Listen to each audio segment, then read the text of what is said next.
एक प्राचीन शहर जिसे कभी धरती का स्वर्ग माना जाता था, अपने समय से हजारों साल आगे की सभ्यता, उन्नति के चरम सीमा में रहने वाला एक जादुई शहर जो अचानक समुद्र के गर्भ में समा जाता है। अगर आप सोच रहे हैं एटलांटिस, तो ये सोचना सही नहीं है, क्योंकि आज हम बात करेंगे भारतवर्ष के उस प्राचीन शहर के बारे में जिसका नाम है द्वारका। दुनिया भर के इतिहासकार मानते रहे हैं कि ईसापुर भारत में कभी कोई बड़ा शहर नहीं था, लेकिन द्वारका की खोज ने दुनिया के इतिहासकारों को फिर से सोचने पर मजबूर कर दिया। कार्बन डेटिंग के अनुसार खुदाई में मिली द्वारका की कहानी 9000 साल पुरानी है, जो आज से 4000 साल पहले समुद्र में समा गई थी। ये शहर उस प्राचीन विकसित सभ्यता से जुड़ा है जिसका जन्म भारत में उस समय हुआ था जब बाकी दुनिया अपने भोजन और मल में फर्क करना भी नहीं जानती थी। समुद्र के नीचे मिला ये शहर साबित करता है कि अगर दुनिया में सबसे पहले किसी विकसित सभ्यता का जन्म हुआ था तो वो भारत में ही था। हिमयुग की समाप्ति ने हमारी दुनिया को एक नया रूप दिया जिसमें आज हम रहते हैं। बर्फ के पिघलने से समुद्र का जल स्तर 400 फीट तक बढ़ गया। इस भयंकर बाढ़ ने दुनिया के सभी तटीय इलाकों को डुबोकर फिर से नए किनारों को जन्म दिया और पुराने किनारे समुद्र में समा गए। इसके साथ ही संसार की कई रहस्य हमेशा के लिए समुद्र की गहराई में दफन हो गए, जिसमें से कई रहस्य पौराणिक समय से जुड़े थे। पौराणिक समय के वे कहानियाँ जिन्हें हम बस पौराणिक कथाएं मानते हैं, लेकिन भारत में समुद्र के नीचे कुछ ऐसे सबूत मिले जो इन पौराणिक कथाओं को काफ़ी हद तक सच कर देता है। भारत में हुई एक खोज ने पुरातत्ववेदों की सभी आंकड़ों को चुनौती दी और प्राचीन सभ्यताओं का इतिहास फिर से लिखे जाने पर मजबूर हो गए। ये सबूत काफ़ी हद तक हजारों साल पहले समुद्र में डूबी द्वारका नगरी की है। समुद्र में दो प्राचीन शहरों की सबूत मिले जो 60 किलोमीटर जितने बड़े इलाके में फैले थे।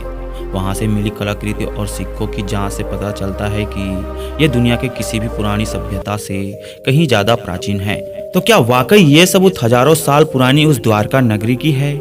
अगर आप द्वारका सिटी के बारे में डिटेल में जानना चाहते हैं तो मैं आपको सजेस्ट करता हूं कि आप कुकू एफएम पर जाकर the truth behind the city of Dwarka audio book जरूर सुनें। इसके साथ ही कुकू एफएम पर 4000 प्लस से भी ज़्यादा बेहतरीन ऑडियो बुक्स अवेलेबल है और मेड इन इंडिया ऐप होने के कारण लगभग सारे कंटेंट रीजनल भाषा में अवेलेबल है।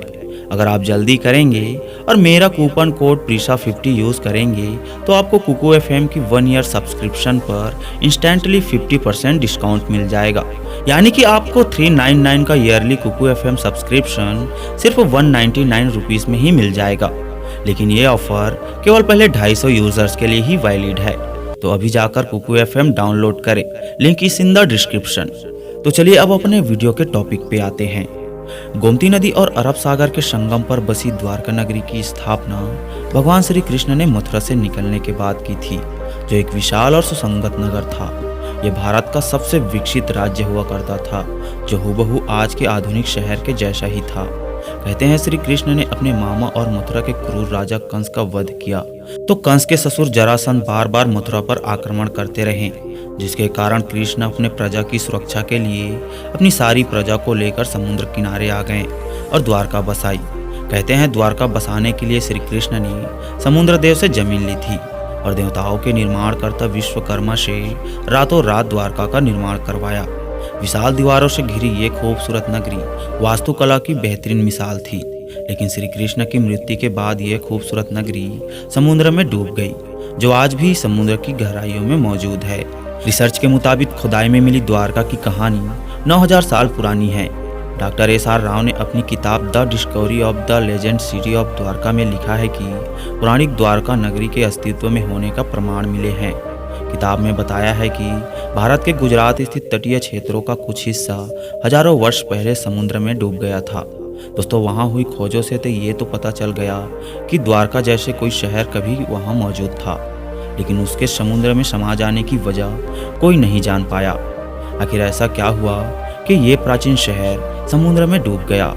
पुराणों में कहा गया है कि महाभारत खत्म होने के कुछ वर्ष बाद द्वारका नगरी समुद्र में समा गई थी, लेकिन वैज्ञानिकों का मानना है कि 9000 साल पहले हिमयुग की समाप्ति पर समुद्र के जल स्तर बढ़ने से यह नगर समुद्र में विलीन हो गया। आर्कियोलॉजिकल सर्वे ऑफ इंडिया और भारतीय नौसेना द्वारा चलाए गए खोज अभियानों में इस प्राचीन नगरी की अवशेषों को तो ढूंढ निकाला है, लेकिन इतने सालों के बाद इन अवशेषों को जोड़कर इस खूबसूरत नगरी की कहानी जान पाना असंभव सा है। तो मेरे दोस्तों, आप लोगों को ये वीडियो कैसा लगा हमें कमेंट करके ज़रूर बताना। और हाँ, कुकू एफएम को डाउनलोड करना ना भूले, link is in the description.